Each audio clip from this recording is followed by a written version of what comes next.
Hello and welcome back to another episode of Let's Talk HR. And today we're going to be looking at succession planning.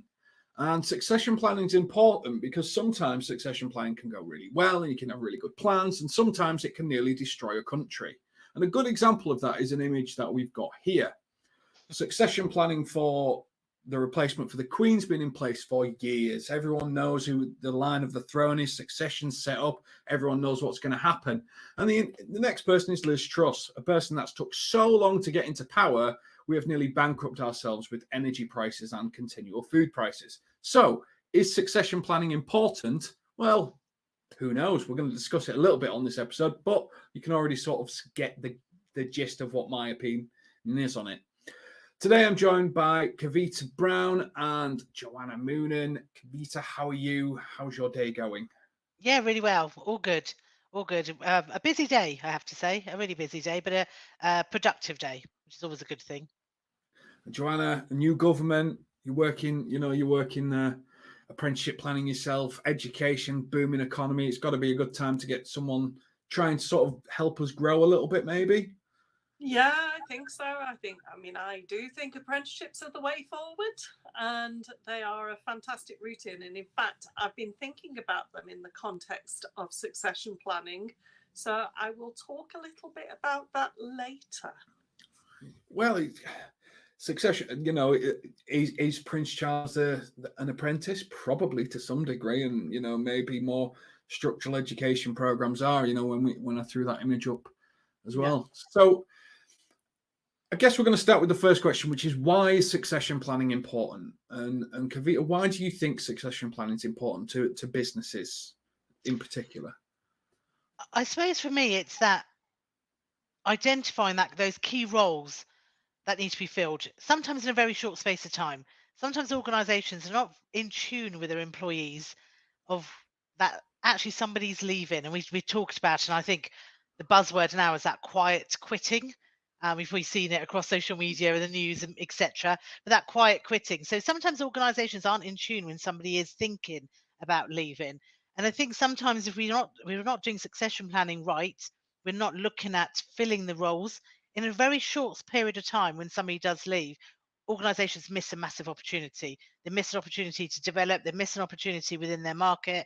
And sometimes we know certain roles will take 3, 4, 5, 6 months to actually fill, and they've got a massive gap in that particular team, with that executive team, senior management team, whichever role it may well be. A critical role in the organisation needs filling, and we've lost out for those next 6 months to competitors.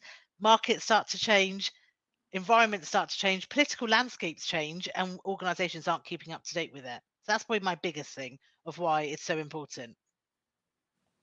And you raise an interesting point, because quiet quitting is a big buzzword, and the definition of it is someone who refuses to do extra on top of their job that's allotted, which feels to me like a bit of a marketing term for do more than your job entails, doesn't it?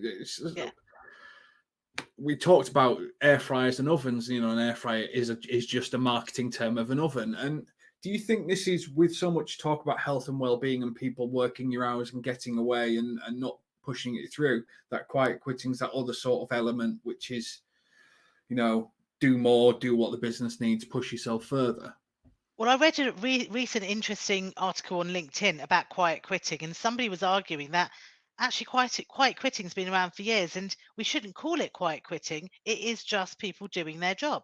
They're coming in at the time that they're supposed to come in, doing the job that they're supposed to be doing, achieving what they need to achieve, and then leaving at the time they need to leave. But of course, those people that want to progress further in an organization, they may be the ones that are doing the extra. They're doing the extra work, the extra hours to really make that, hello, I'm here and I want to progress further in the organization. So I don't think we should really call it quiet quitting. I think it's just people doing their job that they're paid to do. And yeah, I completely agree. And I think people go through phases of needing to just work their hours, don't they? Something terrible could go on at home. I remember a situation, when my wife was dealing with a lot to do with her family and illness and stuff like that. And she didn't have the capacity to work extra. In fact, her employer took her down to 4 days while she dealt with the things going on and helped her from that. And you think if she was given the tag of a quiet quitter, well, then it just creates a toxic aura around a person, like they're not committed to the organization. Do you want to? I know we're talking about succession, but quiet quitting's a lot part of it, isn't it? Because you can tar someone with a brush, can't you? And then shut their avenues to succession. You can. I think Kavita's right. You know, quiet quitting, if you're doing what needs to be done, you're not actually quitting. You're withdrawing maybe the discretional effort that used to be talked about quite a lot as a really productive organization with happy employees, usually has a high proportion of discretional effort, that over and above. So I think the issue with quiet quitting is not that some people aren't doing what they should do for their job, but they've lost faith in their role and their employer. So the discretional effort has gone. And I think it's more in their attitude to work. So I think quitting is the wrong term. I think you can have somebody who's really, really effective, who's just doing the hours that they're given, and actually maybe putting in a huge effort in their time. I think the issue is somebody just not really giving it their all every more beyond the hour calculation, because we shouldn't be talking in hours. Is it that they just don't care enough about the job and they're going through the motions? And they don't really care what the outcome is. I think that's more of a risk for a business than the number of hours that people spend. It's whether they care about it at all, and whether therefore their performance is just generally lower. So I think it could be an issue, but I think you're right. It's not fair to call it quiet quitting. That's just a bit of a trend at the moment.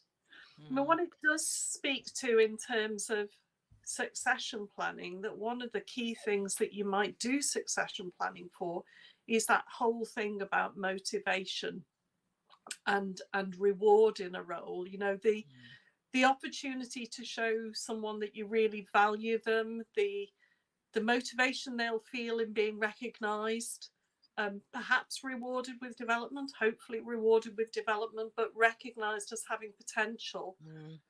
That's actually probably really, really important in today's landscape, where recruitment is so hard, where, you know, there are more jobs available than people looking for them. So why wouldn't you want to grow your own in this environment? I mean, it kind of takes us on to the second part of the question, which is succession planning just doing someone else's job for less money, or learning someone else's job for less money? So whilst, yes, you want to grow your own, and we talk about quiet quitting being someone who is prepared to do their job but not prepared to do extra on top, because there's a level of dissatisfaction, and sometimes dissatisfaction is being asked to do someone, you know, work at someone else's level for your current reward, with no recognition, whether it be training, whether it be acknowledgement. You know, reward. Myself and Kavita have talked about this in depth on another video. Reward is not just money on a piece of paper, but it's being, you know, there's all the different levels of acknowledgement. But to a degree, succession planning does need that. If you're bringing someone through, them to do extra of someone else's job to learn it, doesn't it? Yeah, Joanna? Yeah, I think it does. But it's an interesting challenge, isn't it? Because when somebody wants to develop to the next level, their own job doesn't always afford them the opportunity to show what they're capable of, to actually have a little bit of that experience. And it's a bit of give and take. It's really unfair of an organisation to expect somebody to work at a higher level and not reward them for it, not sort of pay them or reward them in whatever way. And that feels like abusing the concept of succession planning. But genuine succession planning is about providing people with that opportunity, and therefore putting them in a much better position to be ready for the next step up. I mean, I was feeding back to somebody who'd been interviewed recently today, and they'd done really, really well. Just not, when you can appoint everyone, but you've only got the one job, it's really hard, isn't it? And actually, we were talking through that concept of trying to get into the mindset of being in that next role, how you might think and act, and how they might use their day-to-day experience to really build that up for themselves. So to some extent, I think I was probably talking about like a personal succession plan. And I think that's what succession planning should do really, really well. It exposes people to what they might be expected to do as a leader, what responsibilities they might have in a different role, and helps them to really think about it and to think about whether it's really what they want. Yeah. But it is open to that abuse. So I think you're always looking at when it's done really, really well and when it's done poorly. Yeah. And you'll see that, won't you? Different organisations will have a different approach towards succession planning. And sadly, there may well be organisations that do use it as you can do somebody else's job for less pay. But for me, succession planning should be getting that person ready for when that role becomes available, whether it's a role above them or a sideways step or a secondment, whatever it may well be. And it's the learning and the development and the training that goes into it that really gets them ready for that next role. Yeah. And I think it's probably fair to say, obviously, with the term quiet quitting coming out at the start and why it's important, we've started looking at succession planning as a glass half empty discussion to start with, but there is a glass half full element of it, and it's kind of the next part of the question, which is brand integrity and reputation. Who wants to go to a company where you're stuck and there's nowhere you can go?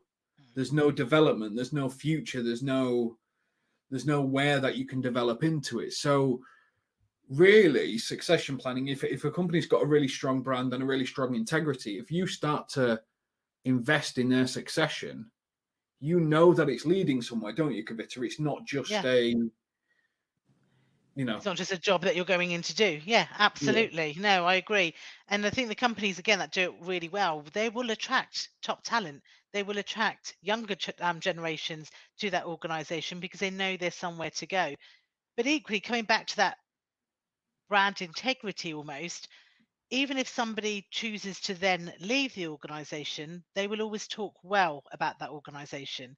And I think because they've invested in me, yes, I've still left, but they'll always talk well. And who knows? I'm a big believer in this. If you develop people really well, they may leave, but who knows? In their next career move, they may come back to you with even more skills and become a much bigger, larger asset. And I think that really helps with the reputation of the brand of ex-employees talking really well about that organization, because they developed you, because they believed in you. And there is that opportunity. It's not just on a piece of paper to attract you, but genuinely people do work and progress within the organization. They believe in succession planning. I agree with you, Kavita. I think it is about advocacy and it is about loyalty. So, encouraging people to stay, knowing that there may be opportunities for them rather than looking away. And as you say, even if they go, advocating so that other people are wanting to go to that organisation. They both should be really top factors for an employee brand. Absolutely. And when we think about retention, when we think about recruitment, you were saying earlier, Joanne, that it's a difficult climate. It's so difficult to recruit really good staff. There's a massive skills shortage out there. My focus has always been that resource, that time, that effort, that money that we put into recruitment. Actually, if we just shifted our attention and put it towards retention, and then we start talking about succession planning, then we start talking about employee development, as well as that reward, doesn't have to be money, as we said, you'll see a massive difference. So we keep getting scared about the recruitment crisis that we're in, especially in certain sectors. We've seen it in the airports. We've seen it in the social care, the health care side of things as well. It's really tough to recruit. Let's start focusing on that retention. And I think that's where succession planning, really, talent management sits beautifully within that. Yeah, agreed. And Kavita, it's not about just shooing someone into that next job, is it? Succession planning. It's about developing skills and understanding and cross-skilling people and just ensuring people have the confidence to work within a brand or in an environment, or to sort of move across different stations, for example. Yeah. So it's not just as simple as you work here, you get that next job above. It's you work here, you can learn all these things, isn't it? Yeah, to be ready for that next job. So it's that investment in the skills, the competencies, the behaviors, all of those things, whether it's technical, whether they're very generic, whether it's leadership, but it's investment in that to get them ready for that next job. So when that person does leave, they haven't got that gap within that organization. You've got something that comes in. But I would also add that we do need to be mindful of having a right balance between external recruits and internal recruits. So succession planning is great, and we've got those internal people ready to move up to the next step. But I think organizations need that balance between also attracting external for certain roles. So they come in with a different perspective, a different background almost. But I think some organizations are very tipped into the balance of external only, and then they miss out on their internal. So it is trying to get that balance right, which can be difficult at times. Yeah, it's not simple, is it? Because it, again, you too much internal, then everyone learns their own systems and gets forced into bad habits, and they expand too much external, and you miss out on talent, and you don't have people wanting to stay there for their career.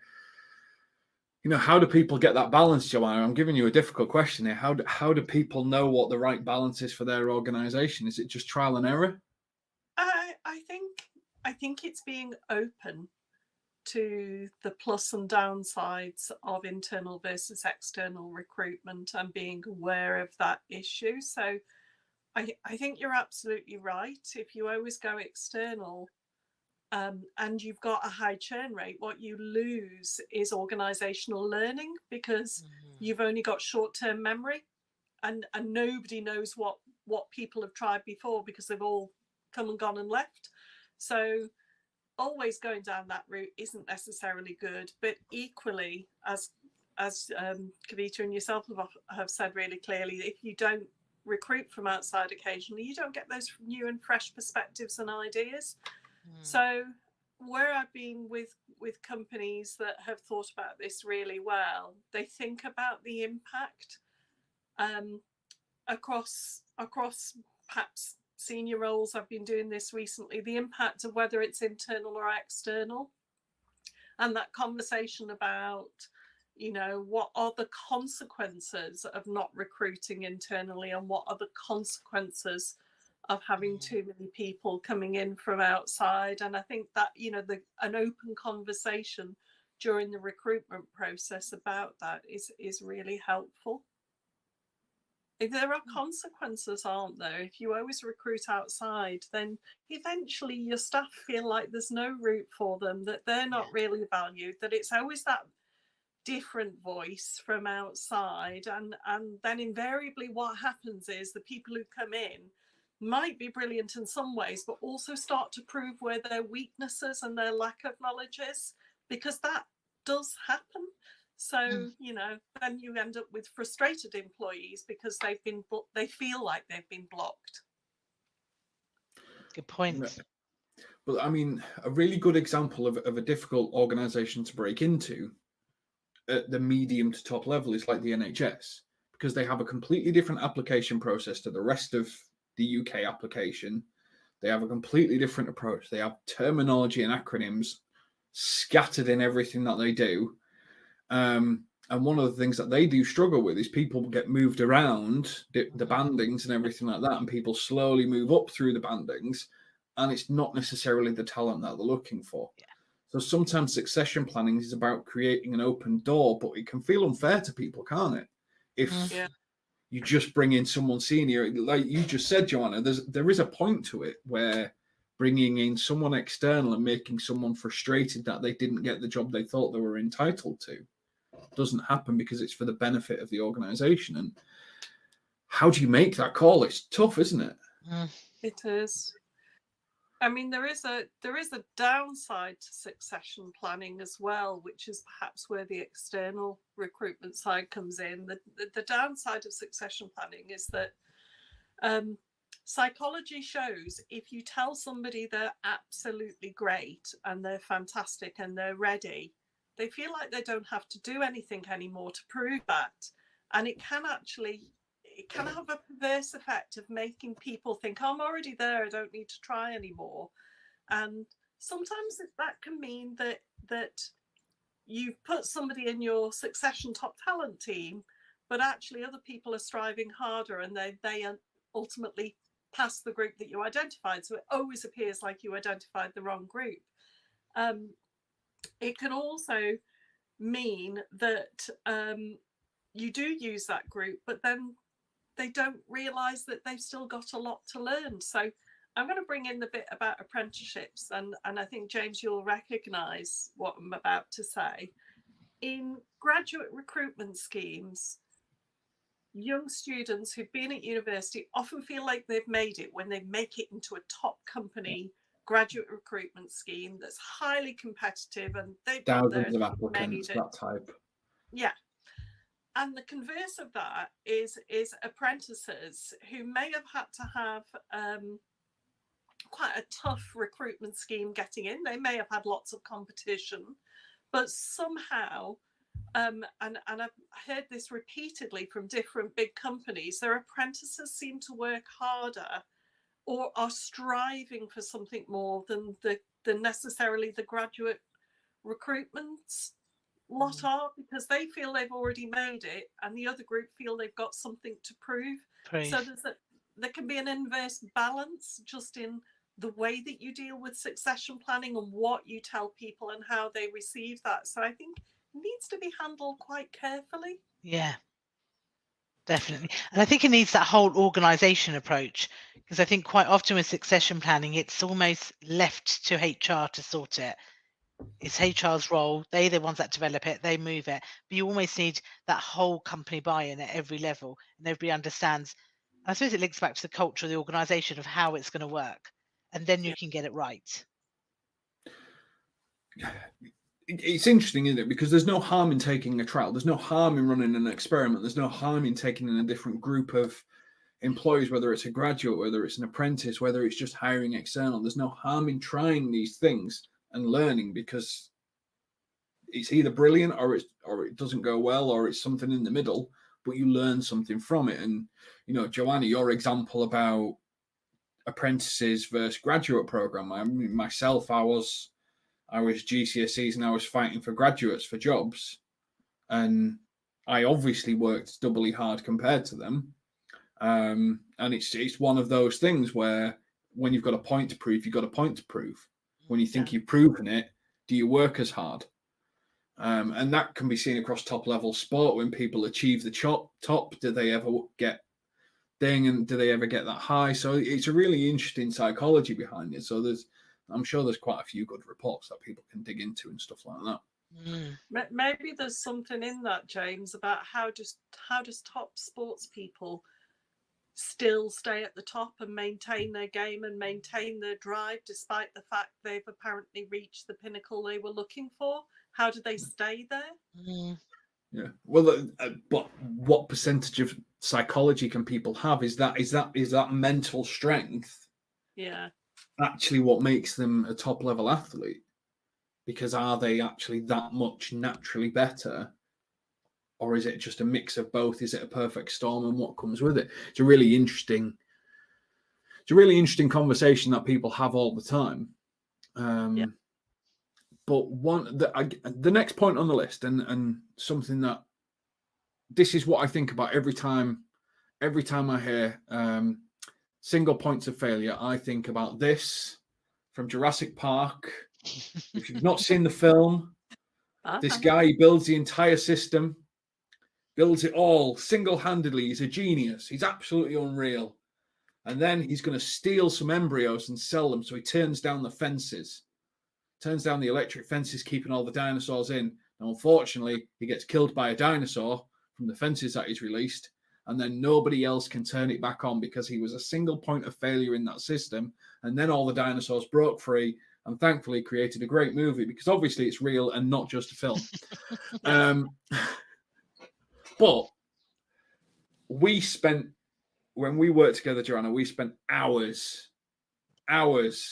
identifying single points of failure and trying to work out who could fulfill them should the worst happen. So I'm not going to come to you first. I'm going to go to Kavita first. So we How talk about important- single points of failure within succession planning where it doesn't work, or But just generally, how important is it that businesses are aware of single points of failure within their succession planning and within their organization as a whole? How important is it to have that regular conversation about what your single points of failure are and what your mitigations are for them? A bit like a risk register almost. yes, yeah, really important. Absolutely. I think companies that fail to do that will come unstuck, will definitely come unstuck. Going back to your analogy you used with Jurassic Park, we can't have one person or two people that know the answer to everything and keep it in themselves. And I think it goes back to me the culture of the organization. Thinking about, well, why are people keeping all that information to themselves? That whole self-importance that they've built up, that this company can't run without me. And we've got to have that open, trusting culture that everybody knows answers to everything. I think it's important to have that risk register, looking at the single points of failure throughout an organization, because you'll fail. And as I suppose the classic saying goes, if you fail to plan, you plan to fail. That's inevitably what it will lead to. Nothing can always be perfect. There's always going to be something that's a risk somewhere, a failure somewhere. Let's try to mitigate that. And when it comes to succession planning, that helps to do that. If you get succession planning right, that we've already looked at, if you do it in the right manner, you're mitigating against those risks. So this top exec is now left. We haven't got that long-term gap, because sometimes we won't have a second chance to get it right. When we've got a long-term recruitment gap. But if we get our succession planning right, we haven't got that long-term gap. We filled that long-term gap as well. So yeah, I'll hand over to Joanna. She'll probably be able to explain it better. No, I agree with I agree. I think you've explained it better than Joanna will. Yeah, absolutely, completely agree with that. I'm just reflecting on the fact that I know what James is talking about, and interestingly, what we proved was that at the top, as we were at the time, we were easily replaceable. But the single point of failure was kind of a really technical role in the middle. And it was a small organisation. And if that person had gone, we had absolutely no one who could pick it up. So we did something about that. And I think what that said for me is, one, be a bit humble about your own worth, but two, also to recognise that it's to the benefit of that person's well-being. If you have a single point of failure, it all rests on their shoulders every time. And that's not healthy for them as well. So if nothing else, for the well-being of those single points of failure, you should succession plan in an organisation. Yeah. And succession planning will help you find them. As Kavita pointed out, that just taking a process and planning out how, the next 5 years of your organization, the next 10 years, how you think, what you would do if certain people left, having your structure, how you want your structure to develop, how you're going to develop people within, just spending the time making those plans. Guaranteed it will not happen like that, because we all know everything changes constantly. But it's like a business plan, isn't it? Just planning it out means that you understand the processes, the gates, and the essential things that need to happen for certain paths to happen, isn't it? Yeah, absolutely. Well, interestingly, I was doing a bit of research before we came on today, and I read that the number of people that are currently in high leadership roles that plan to leave via retirement within the next few years is greater than the number of people that are currently entering the workforce. And I thought, oh, that's quite scary. That's quite scary. Yeah. So that's where I think succession plan works really well. Let's skill the people that we've already got in the workforce so they're ready to take on those roles, because there is a shortage, we know. Yeah, and this is the thing, is skill shortages and stuff like that. And I'm not going to go too political and talk about the number of people doing psychology at university and how they could be learning something that would be, fitting a skills gap currently within the UK. Apprenticeship. Or they could do an apprenticeship. Employability from apprenticeships is obviously infinitely higher. Well, yeah, I think just to pick up on a point that has been prompted by this discussion. I think doing the planning, like Kavita said, if you don't plan, you're planning to fail. But also doing the planning tells you where your risks are, and you might have a single point of failure, but their skill set is easily available. So you might not be as worried about that role because, I don't know, it's an accountant. There are lots of accountants out there. Maybe Joanna getting hate from all the accountants in the world. Yeah, sorry, but you know, it could be one of those where there are lots of people who've got that skill. But if you've developed a role that's really bespoke to your organization, you really do run some big risks. And you know, you can do that within a finance field, you can do it within any field. You can actually develop something that is so oriented to your own organization that you can't then fulfill it from outside. So again, there's a need for succession planning because you've created your own issue. So there's a risk side to succession planning, as well as the motivational side, as well as the development side, and as well as the preparing the leaders of tomorrow, today. Yeah, future proofing. Yeah. So the next point is, you know, when the successor leaves, you know, when the person you've spent hours molding, building, developing, giving them, you know, extra time and responsibilities, working them through the process, nurturing them to get to the point where they can take not just your job, but the person above you's job. You know, you've really spent the investment, and then they whack in that resignation letter. Not that it's happened to me, obviously. It's a good thing at times, isn't it? You know, because obviously they've got something that's going to improve their lives. But how soon before you just move on and you go, okay, well, that's fine. People make these decisions. Let's progress with, you know, plan B, plan C, because you should have more than one plan if you've succession planned effectively. But that's the nature of things, isn't it? In succession planning, you develop people so that they can either stay with you or they can advance their career somewhere else. Absolutely. You're investing in people. So I think going back to Joanna's point, if it is a real technical niche role that you've created solely for your organization and you're then doing succession planning effectively, and you've identified that one person that can jump into that role, or as the role expands, you've now got two people, then that person leaves, then that is difficult. And I think it is a case of brushing yourself down and re-looking at it again. But I think with succession planning, and if we look at that much wider piece, so not the real technical roles, the much wider piece, the generic roles, the leadership role, should I say, I think to do succession planning right, you need to identify that group of jobs. So not just a role, a group of jobs, and develop those successors for a variety of roles around that. So then really looking at the competencies. So if we look at leadership, so looking at the competencies related to leadership, looking at the desired skills and behaviors that you're looking for. And then we're looking at a group of successors, not just that one person. So I think relying on a single successor can really set you up to fail. And I know in some occasions you have to just rely on a single successor, but in other ones, looking at those cluster jobs, I suppose is what I'm saying, that role, that function, that level, and then those generic skills that can be developed for a variety of different roles. And then you're looking at a group of successors. Makes a lot of sense, and the way you've explained it, you know, it kind of highlights a point of when we've been doing it as we've been talking. We talk about succession planning, and we talk very upwards. We talk very progression upwards. But when you start to talk about clusters of roles, and you know, not everyone wants to climb to the top and have that pressure. Some people just are happy to try a different job, but move sideways, try a different thing, move sideways, see what they enjoy, see what they don't enjoy.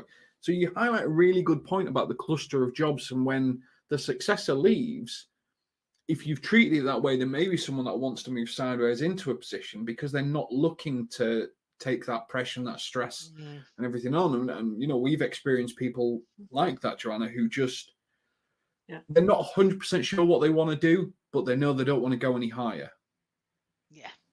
Isn't that right?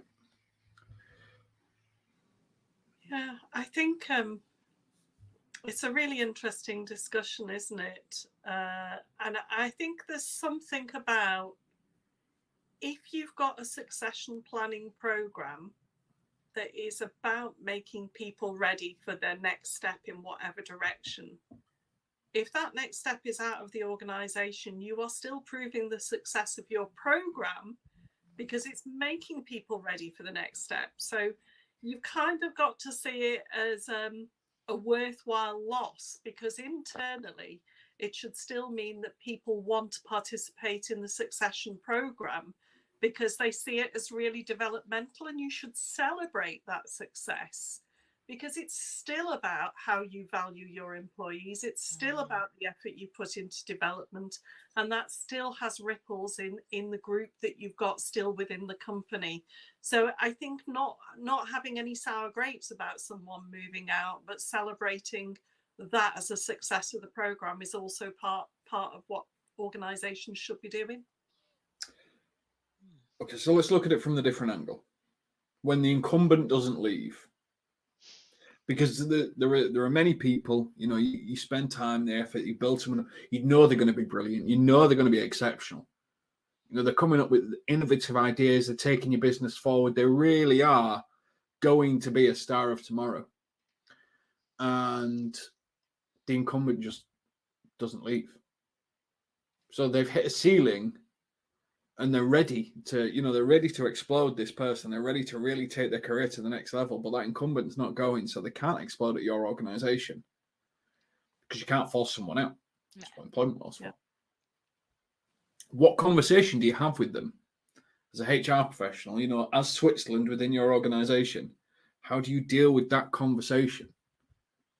Joanna, I'll come to you first, because it's quite a difficult question, and I think I gave the last really difficult one to give you.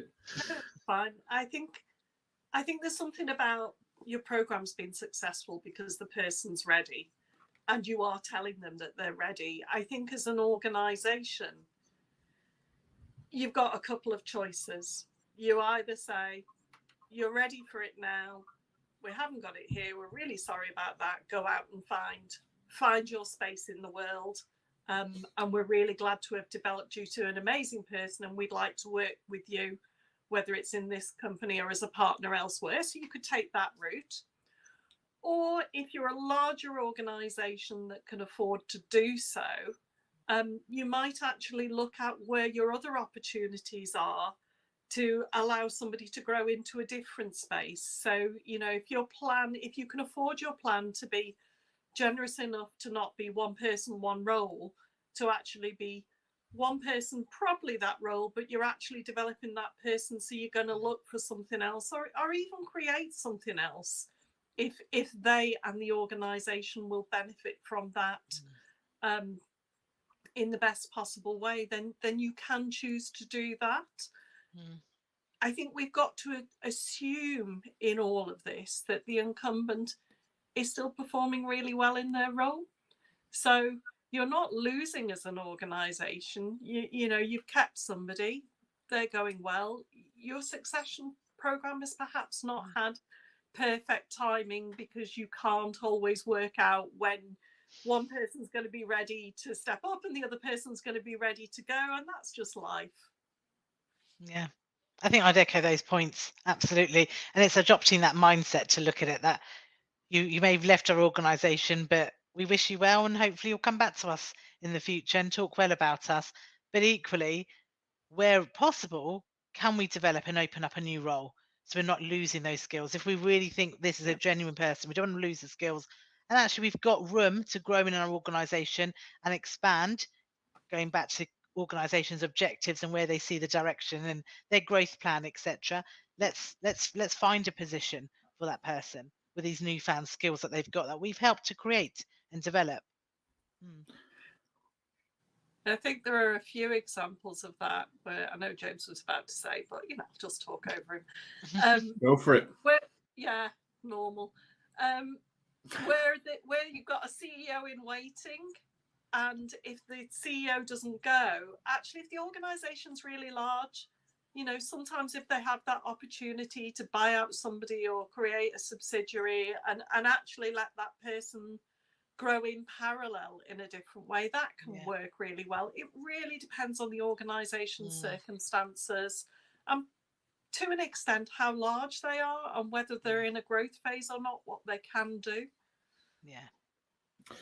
It's definitely a more inventive way than just going, sorry, we can't help you. Off you drop. And I think, explaining that, the creation of a division, taking some responsibilities from the incumbent and saying, well, we're going to develop this role and we're going to let you both sort of expand. And, we think this is going to benefit the organization definitely makes sense. The final question before we close off with the game is, should succession planning be open or closed? And by that, should people be able to transparently know what the paths are within the organization?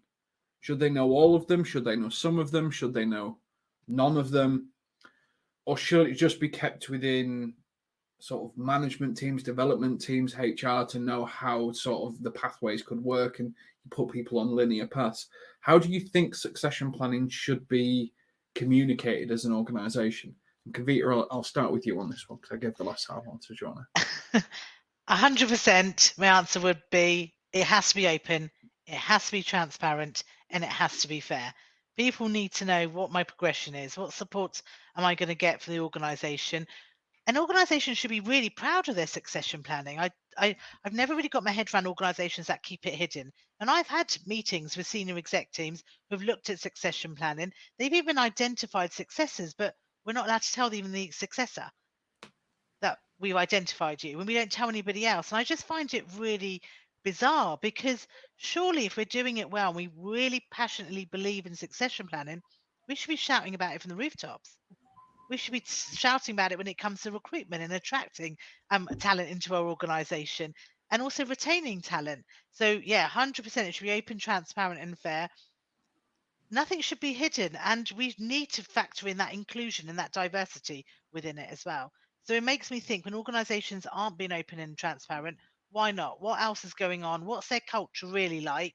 What are they trying to hide? Do they not believe in inclusion? Do they not believe in diversity? It starts my mind wandering off into other areas, I would say.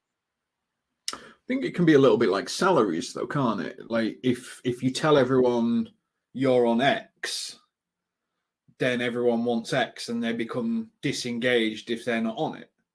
So do you think it could be down to sometimes if you say this person's the next person in waiting, the other four people who were potentially candidates would do you think that's the fear, or is that just it could an be, easy yeah, way out? they could become disengaged. Absolutely, they could become disengaged, the other people that are not fair with it. But I think I'm a big believer in, let's have open adult to adult conversations. So if I haven't been identified as a successor for the next role, I would expect to have that good conversation with my manager. This is why the other person is for that particular role. This is what you need to do. And actually, we'll still work with you. We'll still develop you. We'll still invest in you so you're ready when the time becomes available.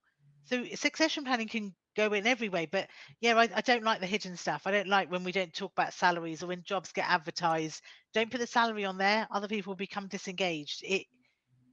You start. I start to think, what else is going on? Is this an organisation I truly want to work with? I hear absolutely what you're saying there, Kavita, and to be devil's advocate, back to the possible negative downsides of naming someone as a successor for any role, actually, is that people's development isn't always linear. So they might be the right person at that moment in time, but what if somebody else overtakes them in their capacity and capability to do that job? Is it open? Should you have named them at that point, though? What is the the open and fair recruitment bit doesn't always sit well with naming who's in the succession plan. But having said that, it can be flipping obvious. If you've got a talent program and they're the people on the talent program, of course everybody knows. If you're developing somebody's skills for a technical role, and it'll be very obvious what that role is. So there's a bit of a kind of depends in that. I think that there are real plus points about being open, but there are potential downsides, and there's maybe needs to be a bit of honesty there about these are our current successors, but it doesn't close the field. Yeah. It doesn't mean other people can't be developed, and it doesn't mean other people can't come along, and it doesn't force that person to only look at that role if they want to choose something different and go in a lateral direction or just go in a different direction. So I don't know that I don't know of any organisation that's got the maturity to do that, actually. It's quite hard. I hope there are some out there. Well, it depends. There's so many things, isn't there? You know, the world changes, and then you need different skills. You need different. So I get it, but I think I agree with Kavita's point, which is just treat people like adults. Just say, look, we're developing this person to take this role at this moment in time. That is our plan. Now that may all change. Everything can always change. Everything's always potential to change. But we're going to develop people because they've asked. A lot of the time, it's just, I want to be developed to do this. I want to learn how to do that role. There's nothing wrong in that. There's nothing wrong in stating, you know, your development objectives. That's a right thing to do, isn't it? Say, look, I want to do this. You know, we've got the annual appraisal a different day, so we won't touch on, you know, like you've got to wait one year. Can I have a pay rise and can I have some development? No. But I think just knowing doors are open always motivates people, I think, more than it does knowing that they're closed. Yeah. And as long as there's a plan for the other people that haven't been identified as successors, we'll still develop you. We'll still invest in you. Yeah. We'll still recognise the good work that you're doing and acknowledge it. And recognise that you may become top talent at some point, or some of the people we've identified as top talent may choose to, or may move into a different box, and then we might be talking about 9-box grids and talent. But you know, we don't always stay in the same position, for exactly as James said before. If you've got other stuff going on in your life, you maybe don't always perform at the same level all of the time. And sometimes you're ready to take an opportunity, and sometimes you're not. Yeah. And just because your name's there doesn't mean that you'd want to take it at that moment in time. You could go, well, actually, no, I don't want that. And you need benefit of a business. You need a group of people that are ready to take it, and it needs to be open. It needs to be transparent. It needs to involve, you know, equality and diversity and everything that a business needs to be hyper successful. So really, it needs to be as open as it can be. Treat people like adults, and let them see that they've got a future at the organization. And as long as you do that, you're on the right track. But there's no perfect answer, I think, is what we've come to, basically. If only the world was so predictable. Yeah, I think ultimately for me, when it comes to succession planning, you look at organizations, small organization, medium ones, large ones, and everything else that sits in between that. And you look at them and they will buy all the insurances to protect themselves against, I don't know, fires, floods, etc. They'll make sure that all of their data is secured in an off-site location, and they'll pay for that. They'll install security systems because they want to prevent theft or whatever it may well be, you know, hacking, etc., etc. So put all of these things in place to prevent things happening, but then they don't do it with succession planning. They don't do it for when somebody were to leave. You know, we just fail to protect the organisation in that manner. We don't see it as the same, do we, as the rest of it? A lot of organisations, not all, but a lot. You make a brilliant point. And, you know, just from a small organization, you lose someone important, you're spending money you haven't planned to spend, you know, on recruitment fees normally to hire someone of a technical skill set. So it's really important that you have it within your budget, in your business plan, your annual plan, and everything like that. To say, if the worst was to happen, we would still be okay from a succession planning perspective. Because one, we have all these insurances, we have all these plans, and we have this succession plan. So it just protects the business, the people in the business, the future of the business against what is in essence perfect storms, which do happen. I think Your there's competitor could open down the road and steal all your best staff by yeah, offering them pay rises and making themselves unsustainable because, you know, they've got investment or whatever. Mm. Go on, Jonah. I was just going to say, I think there's something in the process of succession planning that's hugely valuable, regardless of the outcome. So your awareness of your risks, your intention and ability and action in developing staff. There's a whole load of positives in just going through the process of succession planning, even if you don't have the theoretical outcomes that you're going for. You still have a lot of benefits in trying to get there, and that's predominantly about, you know, the people, looking after the people, caring about how they feel, caring about their development, and, you know, creating that better employee engagement. That makes sense.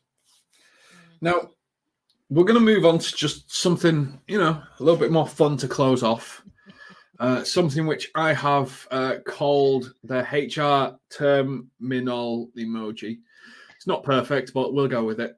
And you're going to be given 5 different emojis that are connected to HR sayings or HR terminology, basically. And I'm going to give you all 5. We're going to go through them. If you're watching this now, that, you know, try and answer them before, obviously, these 2 give their answers. And, you know, there's a good chance Joanna gets 1 out of 5, just knowing Joanna. None of them. Kavita's already stated how competitive she is and the fact that she cheats. So fully expect that. 5 out of 5 for Kavita. Oh God, no. If you do get 5 out of 5, please put it in the comments. Please put it in the chat. Obviously, we want to know how many you get. But this is just something to just sort of close off for this. So I'm going to throw the first one on the screen now. See it on the left-hand side. What do these 2 images represent? So what do these 2, not fully emojis, but graphics represent? It's a HR terminology at this moment in time. What do these 2 represent? And shall I do all 5 before I go to answers, or shall we do answers per go? We'll do all 5. Okay. Yeah. So we'll move on to the next one. This is number 2. What does this one represent? Can you put it together into what it means? Oh, this one seems to have got. Yeah, that's foxed me. I think I might have got it.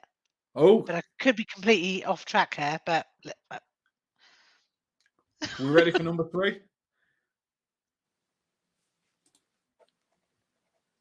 Oh, I've given the answer on that one. Oh, there we go. I got it. Whew.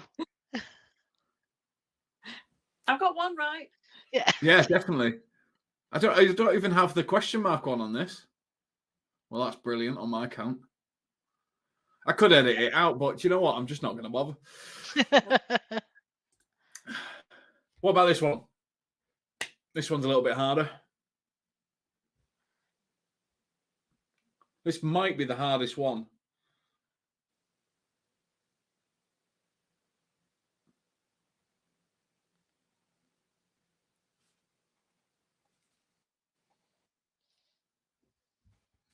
Do you have an answer? No, Both of you put the exact same face. That one's thrown me. The second image, I'm like, yeah, no. No, shall we move on to the last one? Yeah. Definitely got 1 of 5. And that's mainly my fault because I didn't put the right one in. This is the last one. Okay. I'll try and straight in with that one. I think sometimes when you see it, it's just easy, isn't it? Yeah. Don't know. Go for it. Don't know that one. Okay, so we'll start with the really difficult one, which is this one. I got that one right. I got it right. Did you manage to get that one? Obviously, with the answer on the right answer. If you didn't tell me the answer was there, I wouldn't have looked there. I would have been too busy No, trying to me concentrate. neither. Ah. I've been looking at it. You missed it. Yeah. My honesty. Okay, and then we'll move back to the first one. Did you get what this one was? Is this quiet quitting? Yeah. Yes. Hey. You brought that in at the start. Thank you very much, because you Yeah, reminded bringing up current affairs, and then bang, it's Yeah, straight when in you there as an said answer. something really current, I was like, must be. Yeah. The next one. Is it well-being? No. Oh, Oh, it is. I went for talent pool, but I've no idea what That's not bad. because there's water and it might be a pool. But yeah, well done. Well, We'll go- alien was definitely not it. It's an alien being. We'll do this one. Did either of you get this one? Oh, that's so hard. Balance, weighing. I didn't. You got Scale. the first one. Survey Balance. scale. You got the first word. Oh, that- I know what it is then. Balance scorecard. Oh. But I didn't Balance know that. scorecard. I didn't get the second pitch. I was like, balance, weighing. But If it was a team task, we'd be all right. exactly. Yeah. 5 out of 5. And then the final one. Peter looks stumped, and Joanna got this in a I 30 think seconds. I might know it, but go for it, Joanna. Exit interview. Oh, Is it not? Yes, it You're is. gonna say Yeah, no. It's exit of course interview. it is. Of course it is. I wrote down exit and I just couldn't think. Of course. Perfect. So that was just a little game just to end it off. If you do get 5 out of 5, put it in the comments. Obviously, everybody got 1 out of 5 because I didn't load up the right question mark on one of the answers. So well done for getting 1 out of 5. Good job. If you did get 5 out of 5, make sure that you put it in the chat, because I think I got 3. 4 out of 5. I got 3. 3, which is not bad. Not bad for the first HR term emoji. I'm getting used to saying it. Terminal emoji. But this has been episode 2 of Let's Talk HR. This has been succession planning. And if you are trying to convince your organization to do succession planning, just think all the people that will benefit from knowing what opportunities they could have, what growth they could have in your organization, how transparent your organization is to invest in their future, so that they don't feel like they're giving their work for nothing with no future. So sometimes succession planning is just about that level of transparency to make people feel like their contribution could be worth something now and worth something in the future. This has been Let's Talk HR. This has been succession planning. Thank you very much to Joanna. I nearly mix your names together then, Jovita. Thank you, Jovita. I've turned you into a married couple. Joanna and Kavita. I will catch you on the next one, where hopefully I can say the people's names.